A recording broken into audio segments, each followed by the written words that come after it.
The following podcast is brought to you by CDKOffers.com. Use offer code DIESHRINK for 3% off everything on the website and Broken Silicon for 25% off all Windows codes. All right, on with the show.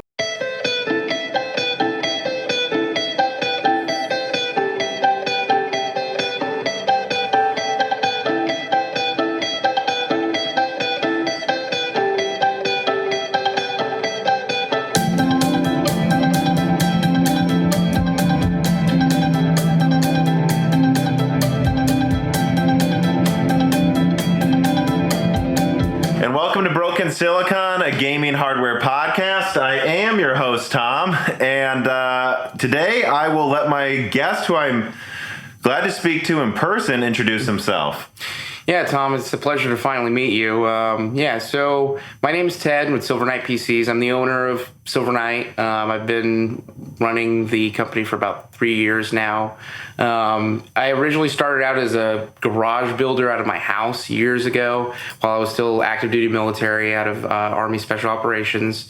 And at the time, I was, trying to basically build computers for my wild guildies. And then that slowly transitioned as I realized that I was fairly good at sourcing parts and building computers to building them for clients. And eventually that grew to what Silver Knight is today. So a little bit of background about me and I guess where I'm from originally. I am Russian Armenian, first generation. My mother immigrated here from the Soviet Union, or what used to be the Soviet Union. Yeah. And I am fluent in Russian. English is my third language here. I read, write, cursive, all that stuff. And I used to jump out of planes for a living before I really did this full time. As far as, I guess, specifics of what I do today, my main job is, I'm the owner of the company. I focus Silver Knight PCs, right? Yeah, Silver Knight PCs. Yeah, our focus is building custom computer solutions for customers. A lot of what we do is, if you want to look at it from a system integrator perspective, is a bit different than what you might get with a lot of pre-built companies, right? A lot of what pre-builds are is, hey, these are the models we have available. These are the specs. These are the prices. This is what you order. Our goal is to engineer a solution to the end user within their budgetary requirements. So they just give you like what they want in a budget, and then you like quote it and say this is what we want to put in it. More so than like this is the Alienware Area 51 or whatever. It's already configured in, Yes. And one of the things that we kind of ran into early on is, if you're coming to me to get a system built, then at that point you either don't have the time or don't have the expertise to build it yourself. Yeah. And so I'm not going to spend the time trying to build a pre-built computer if you are trying to get exactly what you need, right? A lot of people have this problem when they buy a pre-built that they either bought way too much for what they wanted to do or not enough. And there's that in-between area that causes heartburn for people. You see a lot of returns because of stuff like that where, they were like, I thought I needed 32 gigs of RAM, but really I needed 16. So they either overpaid for it and just suffer through that, or two, they return it to try to get their money back, and then they're not satisfied ultimately. So our focus, our design philosophy is based around making sure that we figure out what the requirements of the customer are, figure out what they can afford to do. And sometimes the answer is you can't afford to do what you want to do in this moment. Mm-hmm. Maybe save up some more. And you'll tell them that. And we'll tell them that. Yeah, absolutely. I've turned away many clients in the past that like they want to play 4K 60 FPS gaming on a $500 budget. That's not really feasible, right? Like you can pull that off with a certain console with upscaling and stuff like that, but you can't really do that with like, 3090 is really what you want to be targeting. 3080 you want to be targeting to pull that kind of performance in AAA titles. And even then, some games won't be able to do it at Ultra, depending on the specific title. I mean, Cyberpunk, whatever. Well, I would have to jump in and say that Cyberpunk's performance should not be your median for what you're running things at. That's a very valid thing, but like when Cyberpunk is around the corner, and you see this happen a lot in the industry where there's certain games that become a craze and there's hype that's built around them. PUBG was one that I kind of launched my company on at the time. everybody wanted to play Battle Royale. It was the new thing on the street. Everybody was losing their minds about it. Obviously, Fortnite came out shortly after PUBG. Fortnite kind of already existed, but it was more of a survival crafting game it wasn't, back then. until. Yeah, and then it evolved into the Battle Royale genre that we know today. But you could almost say DayZ started that, too. Yes, but DayZ was built It wasn't the same thing. It was also felt built like it on was a Arma 2. precursor. So Arma 2 being an old game, the hardware requirements were just way more feasible, right? You could pull that off on a GTX 970, and it wasn't a big deal. PUBG was a little harder to run at 60 FPS. Render distances were really far. The engine was not well optimized. It still isn't, arguably to this day. Yeah. And so a lot of it was like, I need a PC that will play PUBG. That was one of the biggest requests I got early on. It was like, I need a computer that can play PUBG at 60 FPS. And I had to figure out what that hardware was and bring that recommendation to the customer and say, this is what the requirements are. This is what meets your requirement. This is what the budget is. And I left more customers walking away happy with those results than them spending money on an ambiguous computer. And this is before really the era of today where you can go to certain manufacturers' websites and see, how many FPS do you want to get in this game? And then you click that, and then you get recommended a computer based on those requirements. Mm-hmm. That didn't exist back then. That was not even a thing. And I also realized a lot of clients have other demands that aren't just FPS in a game. Mm-hmm. There's people who wanted to stream. Streaming was just becoming popular at the time. Twitch streaming was blowing up everywhere. It was absolute insanity. And then you had a lot of video editors like yourself. The horsepower you need to run Adobe Pro, DaVinci Resolve. Mm-hmm. They're pretty highly demanding programs, especially at higher resolutions. So we ended up catering to those clients as well. And then we started catering to military clients, other clients. They're just like, I need a server to do X. And we custom built servers. But we always maintain that one design philosophy is let me build the requirement or the recommendation based on the requirements of the customer. And that's always been fundamentally what we built our company on. So let me ask this question. Melodic Warrior writes in, just like supporters on Patreon always can, says, hey Theo, welcome to the show. My question for you is this. At my previous job site, it was not too uncommon for me to see customers buy a pre-built and then bring it back in less than a month, sometimes two, because either the RAM was holding the system back or it had failed outright. How do you make sure that you get RAM that you at least somewhat sure will last for customers and not add additional costs at a later date? By the way, that's RAM. First thing I always checked, especially at Dell when Dell parts failed. So there's a couple different ways to attack that problem. And depending on the type of system integrator you've been talking about, they have different approaches to this problem entirely. Now, RAM is kind of unique in the market because it's one of the few things that still maintains a lifetime warranty to this day. The expectation is that if you buy a DDR4 kit from them today and 10 years go by, and it craps out, one of the sticks stops working, you can RMA it. Mm-hmm. The LEDs fuck up, you can RMA it, right? All that kind of stuff is still viable. So what we looked at as a company early on, we were like, okay, well, RAM is hard to source traditionally with good margins, right? Mm-hmm. Because if you buy the cheapest modules you can with no heat sinks and anything, they tend to be unreliable, okay? Now, what I mean by that is if you run low frequency and low voltage, it's not usually a problem. But if you have high voltage, high frequency RAM with no heat sinks on them, they tend to crap out just based on the thermal limitations of the RAM sticks. Also, generally speaking, those type of non-heat sink RAM are built cheaper, right? They're using cheaper componentry, PCBs, etc. So what we targeted as a company is like, okay, we know that gamers really don't target RAM that's like below 3000 speed. Let's carry 3000 up. Let's focus on that. Like I have 2133 8 gigabyte sticks for the guy that, hey, I have an old Optiplex I need to throw some RAM into. Yeah. But I carry it for him, not because we put them in gaming PCs. And we just don't cater to that market. What we targeted was high performance memory with heat sinks, with manufacturers that we know that have had enough time in the industry. We partnered with Corsair. We partnered with Mushkin. We have distribution for G.Skill. It's not ideal with G.Skill just because it was a little bit more difficult to get it set up. And what's weird about RAM is there's only 3 manufacturers for RAM in the world. Everybody else just buys their modules and puts them on PCBs. And there's this perception that if you're buying like Corsair memory, it's different memory than like buying it from like Mushkin or somebody else. Sure. But it's really, if it's Samsung B-Die, it's Samsung B-Die. And if it's SK Hynix, it's SK Hynix. Like, it's the same stuff. They're just different PCBs. Now, arguably, the quality of those PCBs can vary. The quality of the componentry that go around the RAM modules can vary.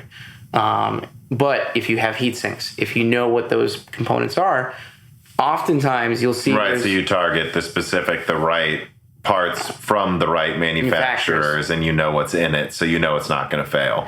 Let me ask this reader mail question. Derek Mitch writes in, he says, Tom and guest, well, it's Ted, why do you think we see poor quality builds from mini SIs? Is it just the bad ones make the news reviews since do-it-yourself folks want to feel superior to pre-built owners? I think there's a lot of that. Or is it because SIs know they can get away with lower quality? And yeah, to be honest, I think that is somewhat true. Like, I think a lot of tech tubers only talk about pre-builts when they can make fun of them. Right, I don't ever see them like talking about them otherwise. Yes, I would love to challenge Steve with one of my pre-builds from Gamers Nexus. Yeah. He has an amazing ability to just rip into products in a very fun and entertaining way. I'm sure he would find so many different... He's had a thing about airflow in cases recently, which good, because no one else is talking about how these are just boxes without sealed glass. I, like NZXT, listen, I love your case designs, but God, please get us some more airflow on some of these. Like, it's like this little vent on the side is not cutting it when you have a 3090 in the case. You know what I mean? Like, you got to make more perforations. There's ways to make that appealing to customers, and I know they have this box and they love the design of it, but there's just ways to do that is good, versus ways that create a mediocre kind of thermal environment. And ultimately, heat is what kills electronics.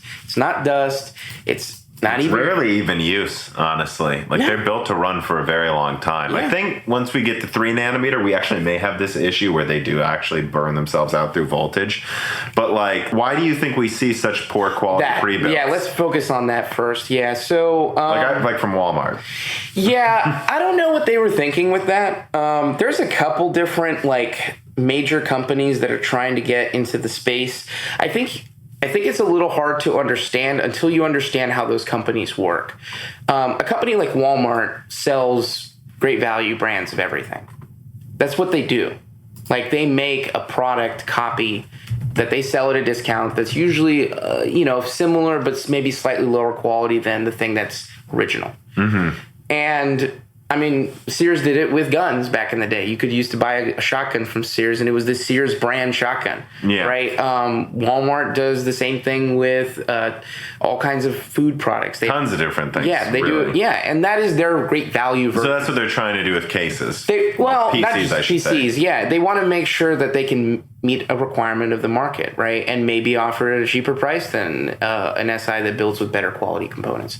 The problem is when they just like straight up lie about certain things. I think at one point Gamers Nexus got one where they like ordered one thing but they got something completely different, and that is a problem, right? But that is a specific failure of the way that program is managed. But ultimately, like, that is the great value brand of gaming PCs, right? You have cheap computers. There's also the, like, Dell Alienware effect, and then also, like, the HP side of things. And I partner with these companies and sell their products, all the time. And there's good products they make, and there's bad products they make. The problem a lot of times is that a lot of companies now are sacrificing thermal and airflow performance in their computers and quality of componentry inside of them to give them what we call the raw sex appeal, right? The pretty picture, the Apple effect, where you have no air holes at all. It just, everything is cooled passively, but your CPU is running out. Except that actually the Mac Pro is very well cooled. Well, the new one, right? The desktop cheese grater style. Yes. Yeah, some of their products aren't well cooled. Some of them in the past were. They're not like universally badly cooled. Some of the recent laptops aren't. But So, it depends. But we repair a lot of Macs, iMac Pros. We repair a lot of MacBook Pros. One of the biggest issues with them is just repairability is basically non-existent. The solution for they want it that way. Yeah, and absolutely. And I'm a big proponent of right to repair, which seems weird for an SI to say that.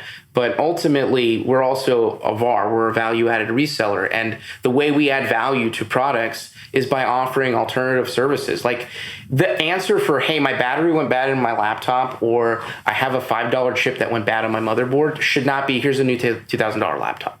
It should be, let me just pay $100 in labor and $5 in the components and get it fixed. Because ultimately, we're just contributing massive amounts of e-waste for products that are perfectly fixable. There is several different companies, like EVGA, for example, who have a very good like B stock program, where they take those old broken parts, they refurbish the ones that are rebuildable and fixable, and then they sell them at a discounted rate. And it doesn't affect if anything, they make more money that way, because then they can slap a new warranty on that product for a year or two or however long. And then they create a market of their own for people of their used products that they've fixed. And they keep that shit from going into the landfill. Mm-hmm. And it gives people on a budget that are willing to go for a shorter warranty period an option to get a higher performance component, whether it's a better power supply, better graphics card, whatever. Obviously, B stock nowadays has been wiped out because everybody and their mama wants everything. Yeah, everything. And there's no stop. But I think SIs think, they know they can get away with it. If you want a budget gaming PC, you have to buy it from them. If you're buying from someone like me, I just can't build that one that cheap. And then on the flip side of that, when you're talking about parents maybe that are not knowledgeable in this stuff, buying their kid a $600, $700, $800 computer, they don't really know the difference between an RX 580 and a 1660 Super. Mm-hmm. But Best Buy will be selling both with like a $50 difference between them. Mm-hmm. And so when they buy that RX 580 that's 5 years old and it has problems because it's been sitting in some warehouse for 4 years waiting to get sold in that computer, they have a bad experience and they're like, okay, well, it's just a crappy Dell or whatever their typical response would be to that. But there are these budget, pre-built websites that I've seen that are still around and have a lot of like negative experiences and reviews. Do you think that they're making enough money with these kind of like, we only did a single channel memory. We actually used the cheapest SSD. We actually used the cheapest version of that graphics card. Now, so we made 10% more on this compared to maybe how much you made. Like they're doing it because they think they're making more money. Do you think they are or not? Obviously, your answer is probably no, because you've decided not to do business this way. You wouldn't do business this way unless you thought it was the most profitable way. So I don't think it's the most profitable way, but it's a way to make profit, if that makes sense. Mm-hmm. They see a segment of the market that they can work the same way that I saw a segment of the market that I thought I could sell to, right? There is a bunch of pre-built computer companies already in existence. I don't want to be just another pre-built computer company. My goal is to fill a lot of other things. I want to be like a better Micro Center, if that makes sense. And there's certain policies I've implemented to do that, but they know that there's demand for that market. There's always going to be demand for that market. And a lot of them now are turning to refurbished computers to fill that void. And it's actually not a bad business model. Light PCs, I think, is one that I've seen quite a few times now. They're a mid-sized system integrator, and they're ran by a young crew, and I can appreciate that because they're in my age group. It's not a bunch of executives that are in their 50s that don't know anything about building a computer and what gamers want. It's people our age that understand this stuff. And they've kind of created this little thing where they're using like 4th Gen i5s in like H97 boards and with GTX 970s to build a guy like a $450 like budget gaming PC that can run most games at 60 FPS. Like, and it's refurbished components, obviously, because none of that stuff's made new anymore. But they are willing to stand behind their products to whatever their warranty period is, and they're doing it the right way, is what I would say. If you were to take an idea of that, so it's not all cheap computer companies are running crap. There is ones out there that know how to make... That are found a way to make it cheap without it being almost them trying to swindle you, basically. Exactly. They do cheap out on things like chipsets and stuff like that, and maybe specific generations of GPUs, but you know what you're getting. Like, it's very transparent. You're like, I know I'm buying a second-gen Intel i7, 2600K. It's not about that. It's about, hey, I need like a $400 PC that can game. Because if you're talking about building a $400 PC that can do anything nowadays, new, you're talking about integrated graphics or a 1030, which is nothing. Like, a 1030 can't. Can you buy a 1030 for less than $300? I don't think you can. Oh, I don't know. I've seen them online every now and then for 200-ish, something like that. Maybe below 200, but honestly, I don't think that card's worth more than $80 compared to the performance of everything else around it. But it's hard to say because, the demand for it is about to skyrocket because of the discontinuation of the GT 710 and 730. Like, I think people don't know that they're still made to this day. Yeah, and next month they're done because GDDR3 is no longer being made. So as a result of that, there's not going to be the ability to build those cards anymore. And the replacement for it is the 1030. And that's going to be that budget thing. Hey, I need 2 displays. Throw that into your system. To be fair, that 1030 probably costs $50 to make. Probably. Yeah, and there's some really cool ones with like passive heat sinks that don't need any fans at all for like, systems that are sound. And those 710s and 730s are straight up worthless for gaming now. I mean, you'd be better off with Rocket Lake integrated graphics, I'm pretty Ironically, sure. There's probably a conversation you'll have later tonight that's not here that will change your mind about that. Well, we'll see. Speaking of tonight, though, I do just want to say, I don't know if this will be a video version of the podcast, but there's just a bunch of 3090s and 3070 Ti's next to you.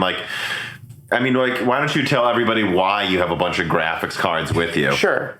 So we're set up here at the Carolina Game Summit in Raleigh, North Carolina, as a result of a partnership I had with a good friend of mine, Michael, from ITSS. He basically said this year the city of Raleigh is having us set up this big gaming convention that he's been running for 16 years out of Goldsboro.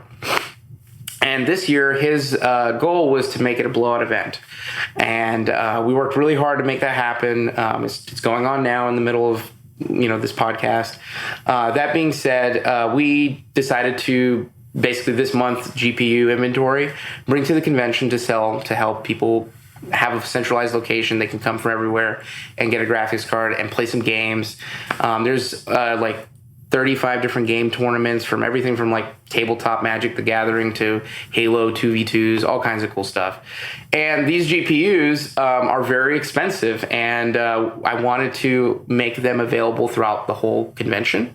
So rather than have all of them all at the booth all the time and make them very swipeable, we decided to secure here. Bring a few down every now and then. And we've been slowly trickling them in over the next couple days. That way everybody gets a chance throughout the couple days to get them. And then also this keeps, access to them limited and the amount at the booth at any given time, relatively small. So but you're not like us. There's not a bunch of graphics cards next to you because you're a miner or scalper. No. Actually, one thing that we dealt with early on is miners just do not stop.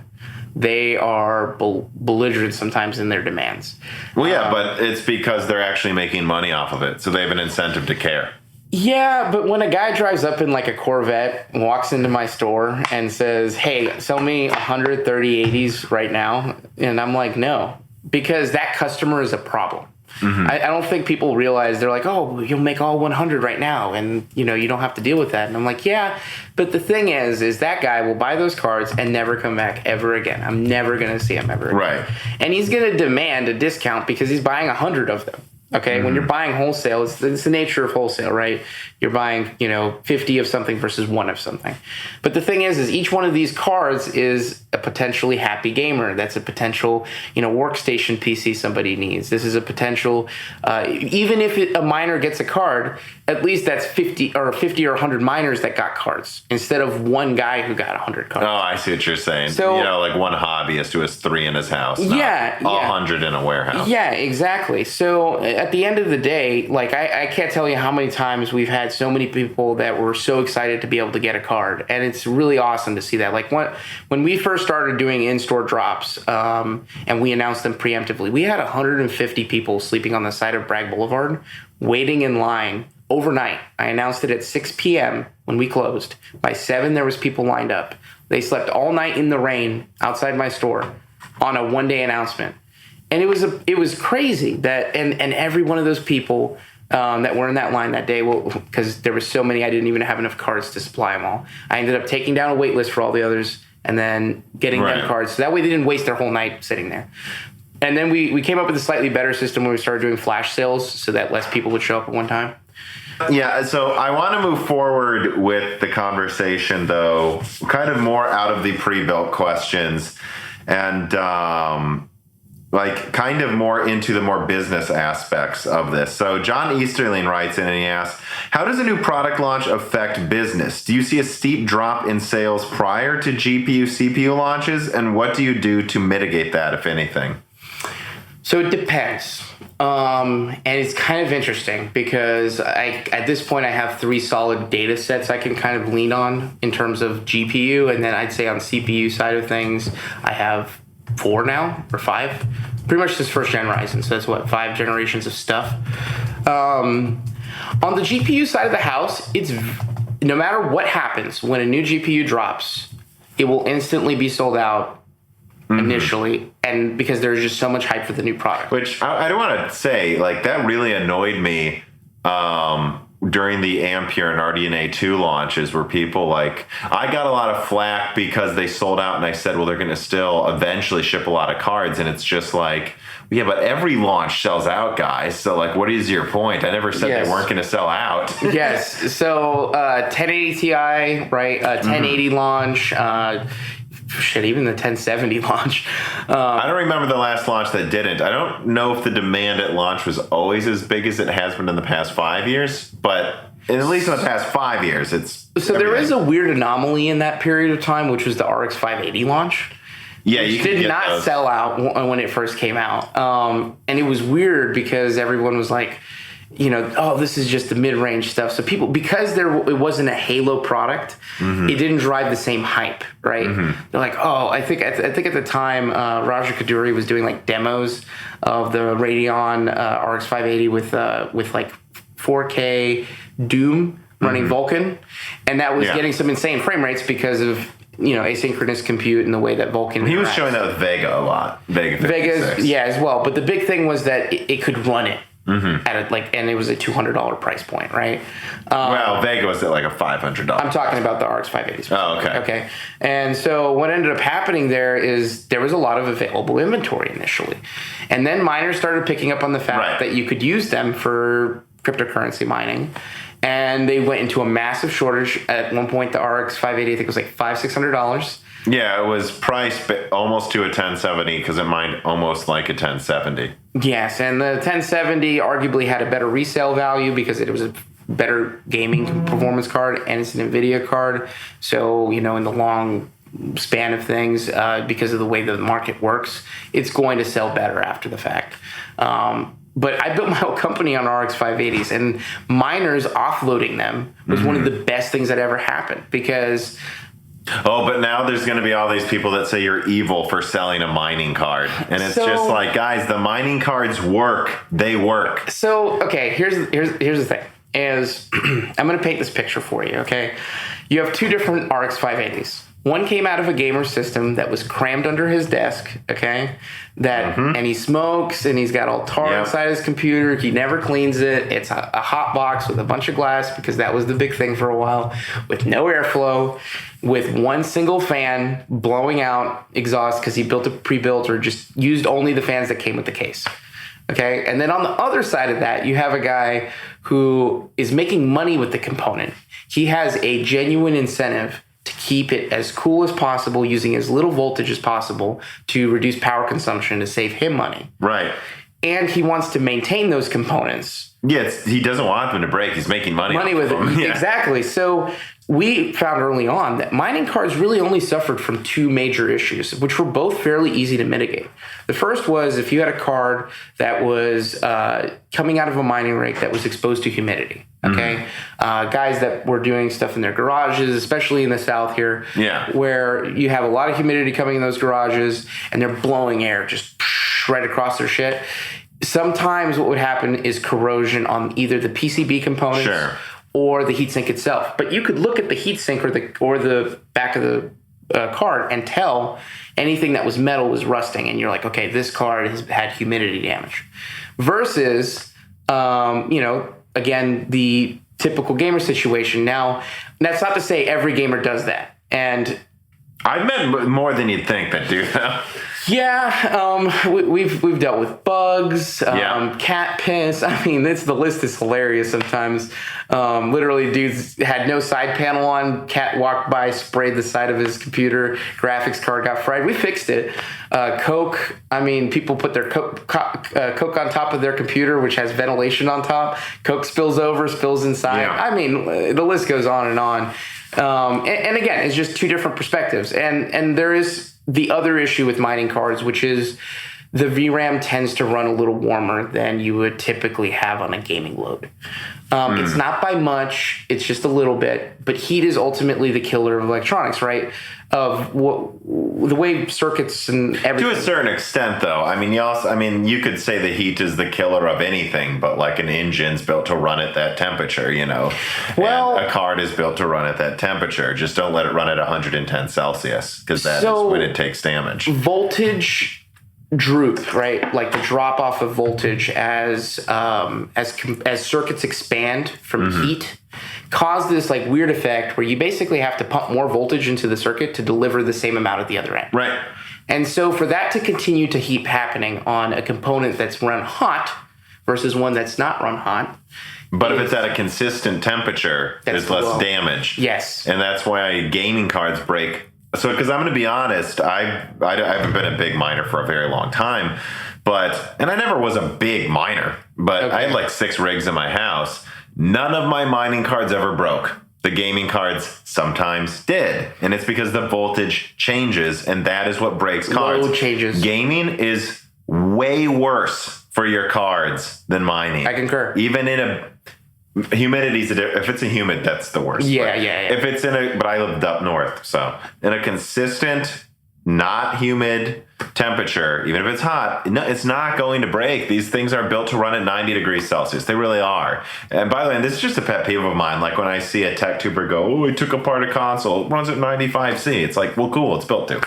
It's just, is it, you don't want it at 110C, and gaming thing's gonna break before a server or a mining thing because they're run at consistent voltages. One of the best comparisons I've ever heard is, would you rather have a car with a bunch of highway miles or city miles? Yeah, I mean that's honestly gaming is the city miles. It is the stop and go. Your frame rates are adjusting. Your card is constantly hitting random loads, explosions happening based on your random input. The whole reason they're good at mining in general is because gaming hardware is literally good at solving random math. Like that is what it's originally intended for, because number crunching happens at an incredible rate when you're playing a game. And it's all based on random input, which is you, right? Where you look, where you turn, what you shoot, the whole thing, right? So ultimately, mining cards, we like them a lot, and what we would do is we would refurbish every card, right? We had a validation process we would go through, right? Before we even buy a part from somebody, we have to test it, and that upsets a lot of people because they're like, well, why can't I just know what the price of something is? Why do I have to bring it in? And because we had this situation early on where like people would call us and they're like, hey, I have a RX 580. 8 gig, XFX, whatever. Or they would just say an RX 580 and they wouldn't give us any other information. And we're like, well, they generally go for this. And then they would wait a month, show up. It turned out to be an RX 560 with 4 gigs. And it's corroded to shit. And you're like, okay, that's not the same thing we talked about. And then they would get upset. And we would have to tell them, be like, hey, we're like, it's not worth $200 or whatever we originally quoted you. So we started doing on-site stuff. And then when we started dealing with testing stuff on test benches, we had these customers that would come in and they're like, here's my, perfectly good graphics card, and then you put FurMark on it for 2 seconds and it craps out. Yeah. And they're like, "Oh, you broke my stuff." I've never had any problem. Yeah. Yeah, and they're like, "You broke my stuff." So we had to, start doing a waiver form and be like, "Hey, we're gonna run FurMark on that son of a bitch for 18 hours, and if it passes, we'll buy it. If not, and it stops working, then we're not responsible." And that turned away a lot of the people bringing like bad stuff in, because once they said they saw that, they're like, "Oh, well, I can't get away with doing X." So then that one thing basically made sure that the stuff that was brought to us was working most of the time. And then we would take apart the cards, repad them with new thermal pads, new thermal paste, clean the heat sinks, and then we'd load up FurMark again and run them for 18 hours straight. And that was our validation. If it could pass that, it was good. Occasionally you have a card or two that has like VBIOS problems that will run FurMark but will not run, like it'll have problems in a game. But for every 100 cards that we would process, one would have that issue. And those individuals we would just replace with another card or refund them their money or whatever the situation was. But it was just miners would bring in cards that were in better condition, more reliable, ran at lower temperatures, less leaching on the silicon pads that are cooling the power delivery and everything else. So generally, we would prefer to buy them. Yeah, than gaming cards. There's a lot. Way less work, too. They're usually clean already. You just brush them out real quick. They're used to probably, I'll speak for myself, selling more than one card. They're not just a guy, this is the one card he's sold in 4 years. I sold dozens of cards, so I don't have time to deal with a bunch of mad people. Also, I don't want to give someone a bad product, but I would say, here's the Vega, I'm going to dust it, take an alcohol swab, make sure it looks okay, and I'm done. Mining people tend to do that, whereas a gamer is just, here's my stuff. Yeah, it takes it out the day of, didn't do anything with it, there's dust bunnies all over it. And the other thing that we kind of realized was you have this weird situation with people where they were like, well, this is way below market. We offer 70% of what market is, okay? For used products. Because then you need to sell it again. Yeah, because I need to have a margin to sell this stuff in. And they're like, well, I can get more on eBay. And I'm like, be my guest, sell it on eBay. And also eBay is going to take a 10% cut by and shipping. And you have to deal with that customer. And you never know if that guy tries to screw you over. I kind of hate actually selling stuff on eBay. If I can, I prefer Craigslist, because I've never had a bad Craigslist. And we tell them, deal. we're like, if you don't like our quote that we gave you, you can go sell it on Craigslist, Facebook. We recommend it to them. And some people take that information and they do well with it. Other ones, it's not like your GameStop where you're like, I want $2. Yeah. This is not $2.50. Yeah, you're like, I gave you. You're giving them 70%. Yeah. Imagine going to GameStop and getting getting like $40 for your game instead of they practically slap you in the face like, oh, we'll give you $5 for the newest game. Yep. So you touched on it a little bit, but I'm wondering if you're willing to talk about it more. We've talked about this offline, but you said, can you talk about when you tried to do like a big mining deal for like hundreds of mining cards in China? Are you willing to talk about that? Yeah, because I think this is an important story for gamers to understand right now as they hope for cards to become cheaper. Yeah, so I had a situation, it was, I think, I don't remember the specific date. I think I actually tracked down the specific date for you. I think it was like 2018 or something like that, when the big mining dump was happening. And normally the mining dump happens into Southeast Asia. Okay, when the Chinese market from China, yeah. So obviously, different regions have their own mining dumps in different areas. But when like China's now cracking down on cryptocurrency mining and creating issues for miners there, a lot of the like exchange that occurs there is kind of absurd, especially if you're in another region. Okay, what I mean by that is like you have to hire a broker and pay them a brokerage fee. When my specific situation is, I had a deal for a bunch of 1080 Ti's, MSI cards. And this was in 2018. Yeah, these are the Gaming X variant, the one with the red heatsink double fan, twin frozer or whatever. And we were looking to buy, I think it was a 40 or 50, something like that, units from a mining facility that was in like mainland China. Okay. Now, at the time I was still in the military, so I had like issues with getting that, like to be able to even go there, because there's a handful of places in the world when you have a security clearance you can't go to, like North Korea and that one makes a lot of sense. And I was in cyber, so it was like a double issue, right? So I was like, well, I want to do this because I have a great opportunity. And then I looked into doing it, and I'm like, I need to find a guy that will help me get the stuff. He'll have to go there and like negotiate and broker the deal, and then I gotta like get a shipping container and like load all this stuff in there. And I looked at cost of shipping containers, and they're not nearly as expensive as they are now. But at the time, I think what we ended up paying was like something like $300 a 1080 Ti. And you had to have someone in mainland China pick it up themselves and then bring it to a dock. Yes. Themselves. So that's $300 each.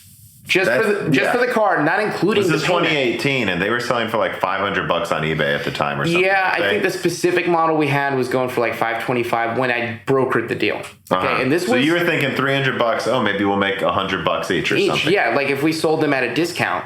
Great, because one thing we do is like when we sell used products in our store, we look at eBay low and then just factor out the eBay fees. That's local price, right? Right. If the cheapest thing on eBay, like say it's a i7 of whatever, is $100, and eBay takes a 10% cut, well then locally it's $90.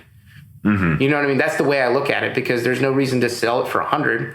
Because if I sold it on eBay, then I'm going to lose that $10. Yeah. So the real price is $90. So at the time we were looking at it, we were like, okay, well, we can make a decent profit doing this, right? And 1080 Ti's were getting very hard to get. It was right when they wanted you to buy Turing instead. Yeah, and 20 series was not very compelling. There wasn't the 1080 Ti was the biggest problem for the 20 series in general, just because it was such a great value. Ironically, I mean, it was a 2080 with more RAM. Yeah, and arguably, like for most gamers, it crushed like every title that they needed to play, especially if you're at high refresh rate or 1440. It overclocked better too. Yeah, I mean, same price. It's like you almost picked RTX was a gimmick back then, basically. It still kind of is to a certain extent. And again, people will go, oh, well, the 2080 was 700. No, it wasn't. It was 800. Like, the founder's price was 800. That meant most AIB cards were at least also, there wasn't a whole lot of 2080s ever made. They went to the Super almost instantly in terms of, like, production. So the 2080 Super was really the card that was made in mass volumes compared to the non-Super version. In hindsight, yeah. But at the time, we ended up paying, I think it was $1,000 to broker the deal. I had to wire money internationally. It's like ordering something from Wish. You don't really know what's going to show up till the day it shows up, right? Yeah. A lot of stressful phone calls on WhatsApp to try to get a hold of people. The inspection portion of things is insane, because you just get to look at it. There's no plugging it in, making it work, any of this stuff. Like, did they all work? They all worked. Okay, this was amazing. They were not liars. They were not liars. Okay, but in hindsight, they could have screwed you over. Yes, and arguably, the broker is a guy that is fairly well known in Hong Kong that does that kind of work. Like, he does that kind of work. He's guaranteeing that it's going to happen, or that he's going to do his best to make the deal happen. Otherwise, he doesn't collect payment. Mm-hmm. So anyway, the deal was done. We needed to get a shipping container. Shipping containers for one pallet are kind of ridiculous. So you buy a chunk of an open container, to help reduce the cost. So it was a bunch of tires, pallets of tires, or rows of tires inside of a container. You don't have any say in that. No, well, it was the cheapest deal, and I'm like, I have import tariffs I have to still deal with, and all this other stuff. And now tariffs, now just again are higher than they used to be, exactly. And I think at the time it was like 10, maybe 15%. I wish I had this in front of me so I could just like look it up. I wasn't prepared to speak on it because it's been years. But the big thing that ended up happening was once it came over, it took like a month. Mm-hmm. Once it came over, I had to like negotiate docking fees, and like there's these crazy fees that come out of nowhere that are basically bribes. I would describe them as to get stuff done. It's like, well, if you don't pay the expedition fee, it takes a month to get processed, but if you pay the expedition fee, it takes 2 days or something. It's silly. The way it's done, and you have to broker it through, shipping channels, and then you got to load it up on a semi and then drive it across country to the East Coast because we're in North Carolina. And I think after everything was said and done, we paid like either $375 or $400 a card. Maybe it was higher than that. Maybe it was like 425. And at the time, when we did the initial deal, it was like, oh, they're going for 550. And then the mining market was starting to pop a little bit. So the price started trickling down. And I basically barely broke even at the end of it all. Like after all that work, I had. And people need to remember, it's like, okay, so let's even say you made $50 each. It's not like you pressed a button and made $50. This was a lot of work, hours, phone calls, worrying. Yes. Yeah. I'm pretty sure it contributed a little bit to my freaking bald spot a little bit. Like at the time, it was the biggest deal I ever had in terms of stuff. Like I had one other buyer helping me source buy some of the inventory because we were like, well, we can get in on this together, and it will help break down the cost because the more units we buy, the less per unit cost, right? And then the other issue was the cards themselves. Some of them had corrosion damage. Like there was like these, I don't know, like it looks like rust, but aluminum doesn't rust. So I think it's like galvanization or something. But anyway, if you expose aluminum to humidity, especially the thin metal on heat sinks, they tend to like produce some sort of oxidation on the surface. Sure. It doesn't affect the performance whatsoever, but well, maybe it does a little bit, like maybe a degree or probably a tiny bit. Yeah, but it's not aesthetically pleasing. Right. And so what we ended up doing is we had to repaste every card, redo more hours of work. Yeah, clean every card out just because we were trying to see if we can get rid of some of the stuff like the corrosion. We were like, oh, maybe this is just like caked up dust because it's the first time we really dealt with that. And then we were like, okay, we had to buy the thermal pads, which at the time we were partnered with Arctic. So luckily we had their thermal pads at a decent rate. We could buy these big 290 millimeter thermal pads of different thicknesses that we could cut to size instead of buying the little squares that are not very cost effective if you're doing that many cards. And so, and when it was all said and done, we got the cards, we made barely enough to break even or just over that. Like I'm talking like maybe $10 a card kind of situation after all the fees, all the shipping, building them into some systems because we had to convince customers. Like when you present this option to a customer at the time, I think a new 1080 Ti on the like marketplace, if you want to call it that, Newegg Marketplace, Amazon Marketplace was like $899. Yeah, I believe so. Yeah, it was like $800. It rose to above 2080 prices eventually. At one point, yeah. And so we're like, well, we can give you this refurbished 1080 Ti for like $450 and build you a whole system with it. And then you're like, we've tested it. Yeah, we've tested it, we've firm marked it, and we'll do a 3-year warranty. That's how confident we are about the component. I would take it in a second. Yeah. Oh, and a 3-year warranty? Sure. Yeah. Done. So if there's a problem, no issues. We'll warranty it out, right? Yeah. There is no manufacturer warranty there, right? And out of all those cards, I've only had one ever come out. Yeah. And it wasn't even an issue of the card failing. What it was the power supply blew. Oh. Because there was a lightning strike in his neighborhood. But what we ended up doing is there's a thing you can do, and I don't know. Okay. If you can explain that the power supply was the cause of the problem in a certain situation that damaged something else. This is also true about water coolers. If a water cooler like leaks on your graphics card and fries your graphics card, if it was a failure of that component, you can then take that to the manufacturer. The manufacturer will cut you a check. Like Corsair, if they made the water cooler. They will cover it. Yeah, I had this happen with a deep cool water cooler. I've heard about that before, too. Yeah, I had a deep cool water cooler once fail on my own personal system. It was the Captain 240EX. And it was a very popular cooler at the time. It had like a little tube coming out of it, and it leaked around the gasket, and it fried my 5700 XT Nitro Sapphire. And I was very upset about that. I reached out to them. I had to send off my card to them, and then they issued me an Amazon credit for the dollar amount that it was going for on Amazon, and I got a new one. But about those mining cards, to close out that conversation, and I've already talked about this in, I think, numerous podcasts and videos, but I just want to be very clear again to everyone listening. Those $270 3060s that people are like, oh, they're about to flood the market.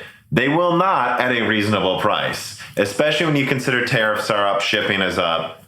I would imagine those aren't getting to the U.S. without selling for about $400. And these are used mining cards. These are not the brand new ones. And that you're lucky if they're full. Yeah, they're probably gonna hit the market like 450 if they did, and they'd more likely sell in Asia before they even got here. Anyway, so like they're not saving us. I'm not saying mining 3060s can't eventually help. It's just the ones you're seeing right now in a bunch of clickbait articles. Those ones aren't going to do shit. So my favorite one is on Tom's Hardware. There's like a photo of a mining rig with like 8 Gundam 3080 editions. Oh. And they're like, oh man, these are going to flood the streets. So I'm like, no, they're not. No, they're not, man. Like, it's absurd. They probably made like 10,000 units of those, if that. All right, of that specific SKU, and they got a bigger distribution of them in Asia because it's closer. It's already there too. And Gundams are from Japan, right? And that's where the Gundam factory is. I'm sure Japan had the lion's share of that. I mean, there's a new MSI 3070 coming out. I'm begging him, pleading MSI to try to get me. It's a Godzilla edition 3070. But they're like, oh, it's only for the Japanese market. And I'm like, MSI, I'll build you a MSI or a Godzilla MSI themed computer and send it to your headquarters. And I'll film the whole thing and put it on YouTube. Just please let me get some of these cards. Yeah. And they're still debating it. So we'll see if that happens. But yeah, absolutely. This perception that there is a flood happening is a perception. Now, it makes for clicks. Well, not just that. It does affect the market. Perception is reality. Right. There's that phrase that we used to say that a lot in the military, is the way that people perceive what you're doing is the reality of the situation, right? A lot of times. Because you might not be doing... It'll become it. Yeah. It will become it through what other people see, right? If they see this thing, they will just make that connection and assume it's the truth. And what's weird about it is, obviously the market at this point is stabilized to a certain point. The prices are pretty much staying where they're at for a little bit. We'll see what happens leading up to Christmas. My expectation actually is it's going to get worse, but I'm not happy. It's the holiday season, it's. And I'm not happy with that. I'm a gamer. I want gamers to get stuff. But the thing is like there's a whole market behind these things that isn't perceived by end users, especially when it comes to like backdoor pricing that isn't apparent on websites. No matter what platform I use for a main benchmarking station, one thing that I always know will be true is that a long-term sponsor of mine, CDK Offers, will most likely be providing the keys. CDKOffers.com is a keys website with legitimate keys that supplies PlayStation, Xbox, and Windows software keys at a reasonable price for what you're paying for. Nobody wants to overpay for anything, including over $100 for Windows. You don't need to get a legitimate professional key of Windows 10 for a reasonable price from CDKOffers.com. And make sure you use the offer code BrokenSilicon to get a big discount on Windows software, and Die Shrink to get a reasonable discount on everything on the website. Go to CDKOffers.com today and make sure they know Moore's Law is Dead sent you. Okay, so you just started talking about where prices are going to go. I just want to launch this into an entire discussion about the market forces going on right now, pricing. I mean, you've seen the script ahead of time. I've done the Nvidia's Ultimate Play article that you're aware of, Nvidia's RTX 3060 Flood, which I would almost say is a follow-up to the Ultimate Play article, really just like talking about what's really going on behind the scenes with availability, pricing, MSRP, what it actually costs to make these cards. I mean, here's what I'm going to do. I'm going to just name the 6 subcategories of things I want us to touch on in this conversation, and then go into wherever you want. I mean, and let me just finish all 6 right here. Okay. Nvidia not producing reference models in any real numbers for Ampere. Nvidia's misleading drops on Best Buy of those reference models. Nvidia not making any real profit on reference models, hence why they don't want to make them. AIB's being forced to be the bad guy and sell above MSRP. That was on purpose. AMD producing a lot of RDNA 2 cards for AIBs at first, but then not ramping up production really outside of their drops on their website. Upcoming massive increases in volume, and if MSRP on mid-range or lower cards will go lower at all consistently in the foreseeable future. And I say consistently because look, I think you're going to find cards at MSRP every now and then. People get lucky. My friend did with the 6700 XT. And I wouldn't be surprised if the RTX 3090, some of them do get closer to MSRP in a couple months, but those always had absurd margins, you know, right? But these mid-range and lower cards, I do not see hitting MSRP, maybe ever for some of them, like the 3060 is the perfect example. I mean, all the stuff I've talked about, I don't know. Can I get some props real quick? Actually, could you reach over and hand me a 3060 from over there? Well, what do we got? We got here's one. All right, cool. He's got so many of these dang cards lying around here. Sorry, there's a lot to choose from. The reason I want to touch on the 3060 is it's a particularly interesting situation because of the VRAM situation. Right. But there is a lot to unpack in all those statements. I think the thing that's easiest to talk about is the situation with Founders and what Founders Edition means. Okay. Right. There's this idea that Founders Edition cards are made during the entire production cycle of the components. Right. And if you look at previous launches, even dating back to 980 Ti and even 780 Ti cards, back when it was just the reference model, there was no Founders Edition. Nvidia was always on this warpath to be able to produce a card that they could sell initially at launch at a very high, they'll know they'll sell every single one of them, and make a bunch of money doing it, and then deliver to the AIBs, who would then come up with their custom board models, but they would capture those initial sales. That was their business model. Especially starting with Pascal, to my memory. Yeah, the 10 series. They really did it with, I would say, as far back as that weird GeForce blower style cooler that came on the 780 and the 760. Yeah, well, the Titan, you could argue that's always been. There's a weird situation with some generations with EVGA. I think there were certain ones that were made by EVGA on behalf of NVIDIA. And the thing to remember with all this is NVIDIA doesn't make graphics cards. They make the design. Right. and then someone makes the die, and someone makes the cooler, usually Cooler Master. And then you have all these different people who make all the other parts for the Founders Edition. And what's you got to understand, copper is 2 to 3 times the price it used to be. If Mushkin at this conference has been very vocal about that. And it's affecting PCB costs substantially. And same thing with aluminum prices are ticking up. It's actually profitable to scrap aluminum for the first time in a very long time. I think over a decade. So there's component costs that are continuing to increase in price, and the MSRP on Founders has not changed, at least officially. Right. If you get into those Best Buy drops and you wait outside and there's 20 or 30 cards that depending on the tier of your Best Buy, there's 5 different tiers of Best Buys. Reason I know this, I have a former Best Buy employee who works for me, and he's kind of given me the explanation on how it works.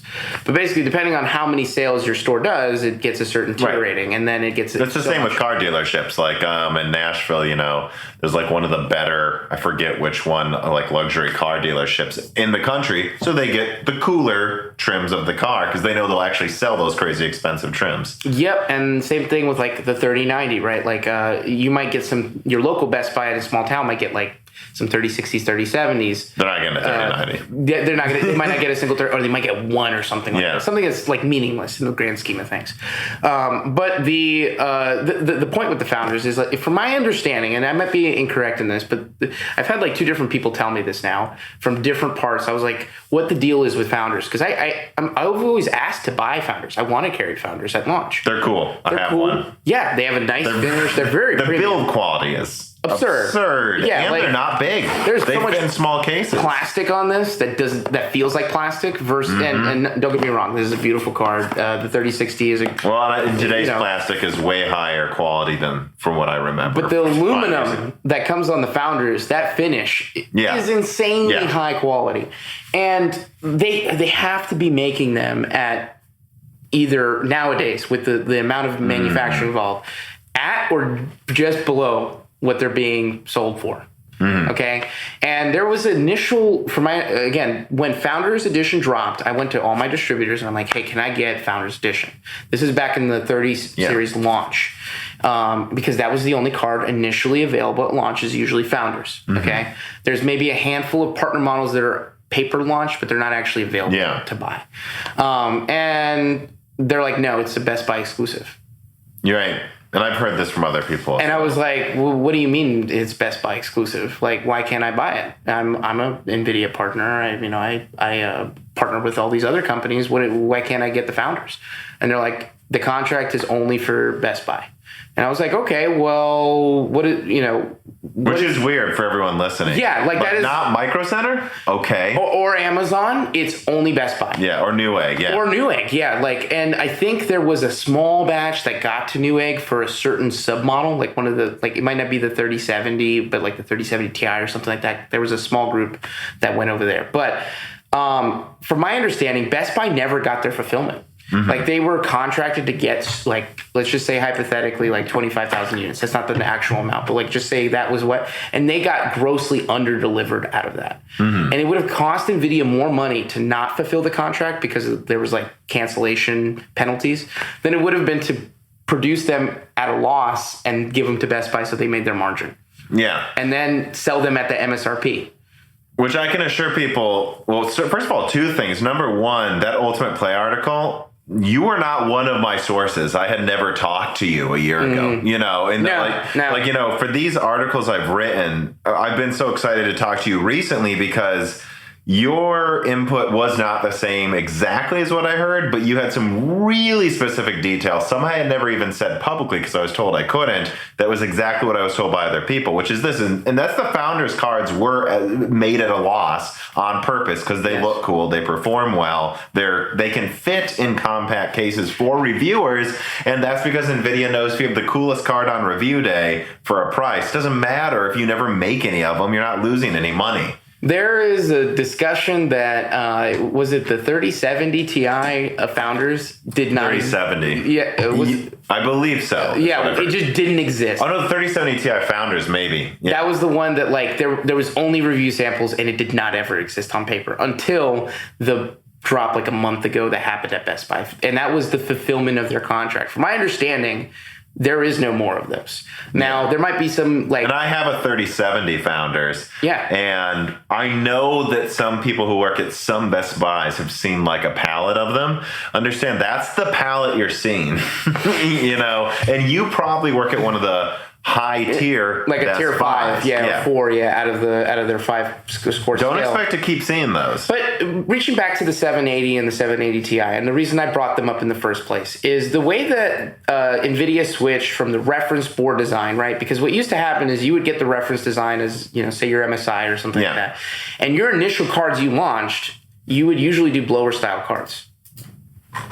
So if you had a card like the Aereo from MSI or the Turbo, I think is the other one that Asus makes, that is just a reference PCB. Well, I think Aereo is MSI, and then Turbo is Asus. Yeah. So that like cheap blower style cooler that just has a single fan blowing out is just a redone Founders cooler, right? Now, later on, they ended up doing vapor chambers for the Founder cards, and those help with thermals and stuff like that. But the important thing is they're using the same exact PCB. And what it was is to give the board partners, here, this is the basic design that you want to build off of. And once they did their initial wave of reference cards, they never made them again. Right, because each AIB will do their own iteration. Like, we actually want to make it a little bigger to fit this cooler. We actually think we can cut some costs. We design the PCB this way. Or maybe cram some more power delivery and overclock it a little bit. That's the OC model or whatever. It's not bad that they don't make the reference model. It's just now I feel like things have flipped on their heads where you have some of the reference models being overbuilt, crazy, well-made things that can't be made at a profit. Yeah, and there's also the issue of that 12-pin connector on the 30 series in general on the Founders cards. Like, there's some times that Nvidia has made decisions that, like, arguably are very forward-thinking, but they're just, because they have so much of the market share, they're trying to push a certain standard onto everybody. And so with the Founders card, it is a Founders edition, right? You're the founder. You're the beginning wave. That is the concept behind it. You're an early adopter. Right? I don't understand where in the last year and a half the perception came about. based on previous generational launches, that the Founders Edition will be continued to be made indefinitely during the product cycle. Like, it just doesn't make sense. That's true. Because you just got to look at the history of it, right? 700 series didn't happen that way. I think, if I may, I think people just wish they kept being made because they're so cool. I think they are. I don't know so much that they expect it so also much. Also the price, right? Like that, the MSRP. The price. They're like, oh, it's the card you can get at MSRP. And it's like, yeah, but they're only making a handful of them. And there are a lot of people that will go, well, wait, why does it cost more? It's, this one, this 3090 cools better. Although I don't know it does. I think the 3090 Founders actually cools crazy well compared from what I put my hardware on box. But I mean, like, not the memory. I think has a few issues on the back, but everything else. But that's an issue. It's like this giant triple slot. Yeah, there's an issue with a lot of 3090s where the memory on the back is having overheating problems, which can be fixed as long as there's a metal backplate and you add some high conductivity thermal pads. We've done that repair on so many 3090s. Like, we have customers buy brand new cards and they're like, can you repad my card? But like, let me see, is there there's 3070 Ti, looking for 3091 or 30? No more 3070. Get one of those. Sweet. Show off how many cards you have. Oh my god. Yeah, so like, I feel like a total asshole with all these sitting next to me, but they're for a convention and we are dealers. So. But so people will say to me, oh, the 3070 isn't, reference isn't that great. I mean, look at this one here. This one in reviews cools better. I'm like, yeah, look at it. It's 3 fans. It's gigantic. Of course it cools better than my Founders 3070. It's also over twice as big. Yes. And it's almost twice as much too nowadays. Yeah, and it's like, so you got to understand that, like, when I say the 3070 reference wasn't making almost any money, although I think the 3070 Founders probably made a slight profit. The 3080 was more the issue, but it's because they managed to have it cool well in something half as big as that. Yes. Using very expensive, like, metals and stuff. Also, just the design of that PCB is so non-traditional. Yeah, I mean, it's tiny. It's like a Fury Nano. I was about to say that. When I saw it, I was like, that looks like a Fury Nano. And they're going to have it at a weird shape, which... Yeah, the Dorito. We call it the Dorito.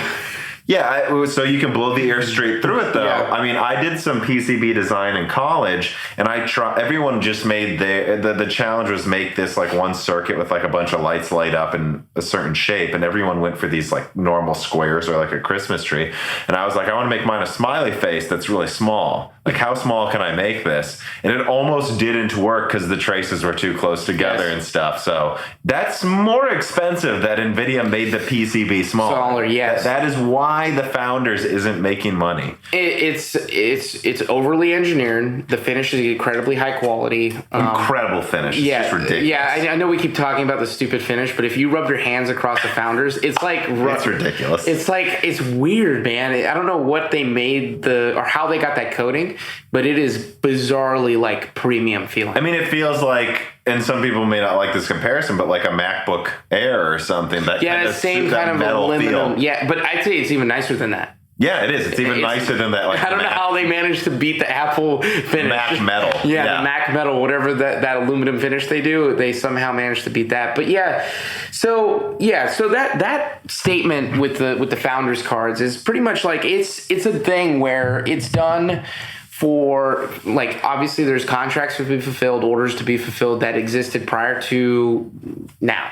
But they're like Founders cards historically do not continue to be produced after the original quarter they're launched in. Mm-hmm. So the fact that there is Founders cards being dropped now is unusual. Mm-hmm. And there's a reasoning behind that exists, not because Nvidia has it in the graciousness of their hearts. It's because they have certain requirements they need to meet, contracts they need to meet.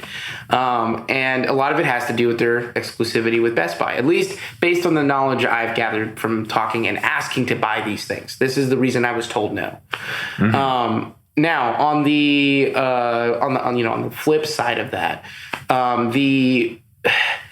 the Best Buy distribution of price, I'm not quite sure why that is unless the contract dictated those prices had to exist. Yeah. So like Best Buy knows they can sell them for more. So why aren't they selling them for more? And I think that there's like a double-edged blade to that situation where Nvidia had to deliver on certain things and Best Buy had to sell them at a certain price kind of situation. So they can say it's the MSRP, let's be honest. Yes. I do have some green overlords that I do have to appease at times. So I have to be careful not to be too negative about it, but it does feel that way, definitely. And I don't know ever for sure. From my perspective, that's why I think it's so important to point out that if there isn't something being sold from a main website consistently for one price, that MSRP doesn't really mean anything, There's this argument that I've made to people in the past because we do sell well above EVGA's MSRP, right? And to understand, like, I'll give you an example. Like the 3090 we sell for like $19.99 or something like that, which is a fairly reasonable price considering the current market.